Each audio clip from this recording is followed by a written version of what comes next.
भक्ति बिंदु चैनल में बहुत बहुत स्वागत है। तो दोस्तों, आज की वीडियो में आपको सुनाने जा रही हूँ कहानी विश्वास और भक्ति में होती बड़ी शक्ति।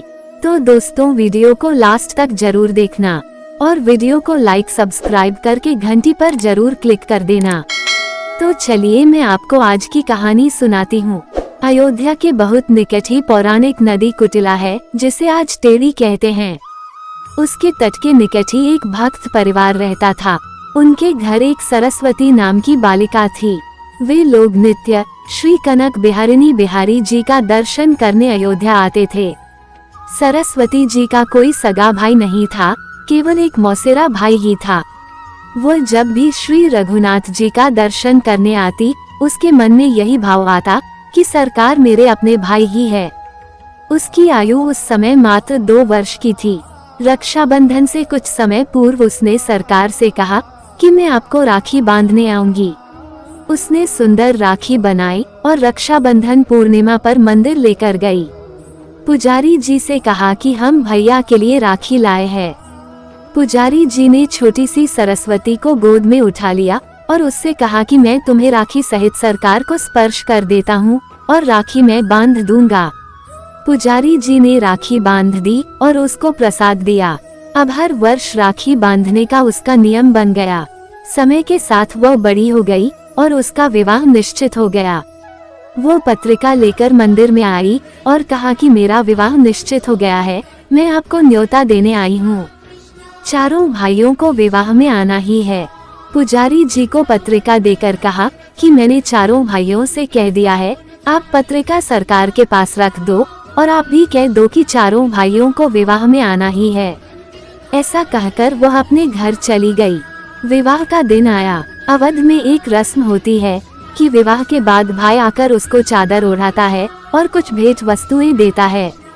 उसकी मौसी ने अपने लड़के को कुछ सामान और 22 रुपए दिए और मंडप में पहुंचने को कहकर वह चली गई। उसका मौसेरा भाई उपहार, वस्त्र और 22 रुपए लेकर रिक्शा पर बांधकर विवाह मंडप की ओर निकल पड़ा। रास्ते में ही रिक्शा उलट गया और वह गिर गया। थोड़ी सी चोट आई और लोगों ने उसको दवाखाने ले जाकर मरहम पट्टी कराई। यहाँ सरस्वती जी घूंघट से बार बार मंडप के दरवाजे पर देख रही है और सोच रही है कि सरकार अभी तक क्यों नहीं आए।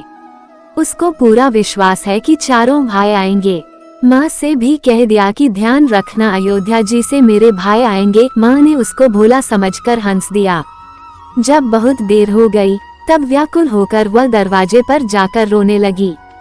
दूर दूर के रिश्तेदार आ गए, पर मेरे अपने भाई क्यों नहीं आए? क्या मैं उनकी बहन नहीं हूँ? उसी समय 4 बड़ी मोटर गाड़ियाँ और एक बड़ा ट्रक आते हुए उसने देखा। पहली गाड़ी से उसकी मौसी का लड़का और उसकी पत्नी उतरे। बाकी गाड़ियों से और 3 जोड़ियां उतरी। मौसी के लड़के के रूप में सरकार ही आए हैं। रत्न जटित पगड़ियां, वस्त्र, हीरो के हार पहन रखे हैं। श्री हनुमान जी पीछे ट्रक में सामान भरकर लाए हैं। हनुमान जी पहलवान के रूप में आए थे। उन्होंने ट्रक से सारा सामान उतारना शुरू किया।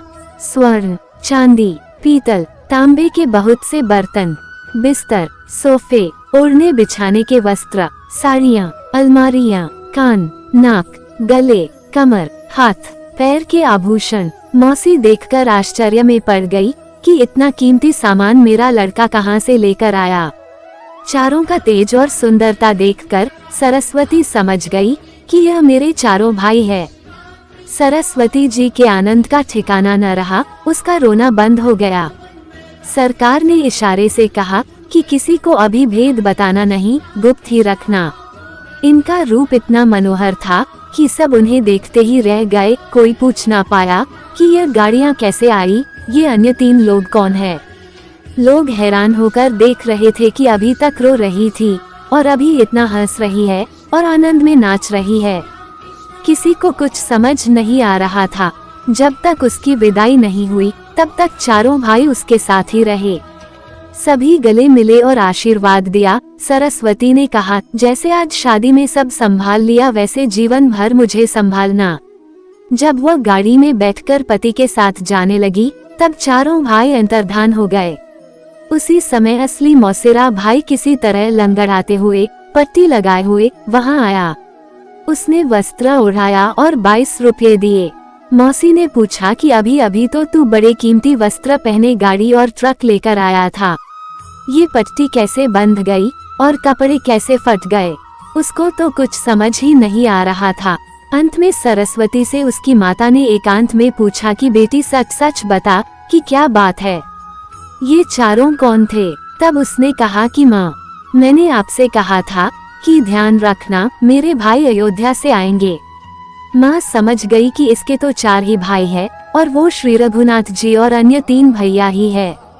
माँ जान गई कि श्री अयोध्यानाथ सरकार ही अपनी बहन के प्रेम में बंध कर आए थे और अपनी बहन को इतने उपहार, आभूषण और वस्तुएं दे गए जो कि नगर के बड़े बड़े सेठ नवाबों के पास भी नहीं थे। सीख, भक्ति और विश्वास में बड़ी शक्ति होती है। आप अपने आराध्य में विश्वास करके तो देखिए। तो दोस्तों, ये कहानी आपको कैसी लगी कमेंट अवश्य करें और इसी तरह की वीडियो को देखने के लिए आप मेरे चैनल को लाइक एंड सब्सक्राइब कर लीजिए और बेल आइकन को भी दबा दीजिए ताकि मेरी आने वाली सभी वीडियो का नोटिफिकेशन आपको सबसे पहले मिल सके। और वीडियो को अपने दोस्तों के साथ भी शेयर करना ना भूलें। राधे राधे।